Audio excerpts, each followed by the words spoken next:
భారతీయ జనతా పార్టీలో తిరుగుబాటు, యాదవ్ సామాజిక వర్గం అసంతృప్తి ప్రాధాన్యం దక్కపోవడంతో ఆగ్రహం, రాష్ట్ర కార్యాలయం ముట్టడికి యత్నం, ముట్టడించిన వారిలో పార్టీ ఏతరులు అంటూ ఒకరు స్థానం.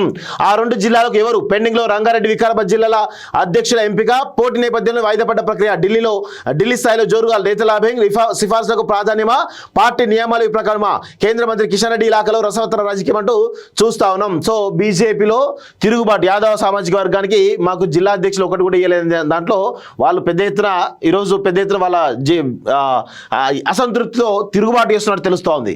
సో ఇక్కడ చూడండి, జిల్లా అధ్యక్ష పదవుల ఎంపికతో బీజేపీలో అంతర్గత పోరు మొదలైనట్టు తెలుస్తుంది. ఇటీవల 19 జిల్లాకు పార్టీ అధ్యక్షులు ప్రకటించింది. కాగా పదవులు దక్కని ఆశావాలు తీవ్ర అసంతృప్తితో ఉన్నారు. పలు జిల్లాలలో ఇప్పటికే లొల్లి ప్రారంభమైంది. తాజాగా యాదవ సామాజిక వర్గం చెందినటువంటి నేతలు నాంపల్లిలోని పార్టీ కార్యాలయం ముట్టడించడంతో ఈ అసంతృప్తి బహిర్గతమైంది.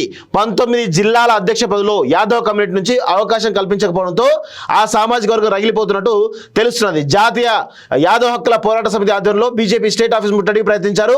అన్ని సామాజిక వర్గాలకు ప్రాధాన్యత కల్పిస్తామని చెప్పి యాదవ్లకు మొండి చేయి చూపడంతో వారు ఆగ్రహం వ్యక్తం చేశారు. పెండింగ్ లో ఉంచిన జిల్లాల్లోనూ అసంతృప్తి వ్యక్తమవుతున్నట్టు తెలుస్తుంది. తొందరగా తమ జిల్లాల అధ్యక్షులు నియమిస్తే పార్టీ కార్యక్రమాలు పెంచుకుంటామని ఆశావాహులు అంటున్నారు. సో అవునన్నా కాదన్నా గ్రేటర్ హైదరాబాద్లో యాదవుల యొక్క ప్రాబల్యం ఎక్కువ ఉంటుంది. యాదవులకు కొన్ని సీట్లు ఎక్కువ ఇవ్వాల్సిన అవసరం ఉండే, కానీ ప్రస్తుతం ఉన్నటువంటి తరుణంలో యాదవులకు ఎలాంటి ప్రాముఖ్యం లేకపోవడంతో వాళ్ళు తిరుగుబాటు చేస్తున్నట్టుగా చాలా స్పష్టంగా అర్థమవుతుంది. మరి ఈ పరిస్థితి ఎక్కడ దారిస్తో చూడాల్సిన అవసరం అయితే ఉంది.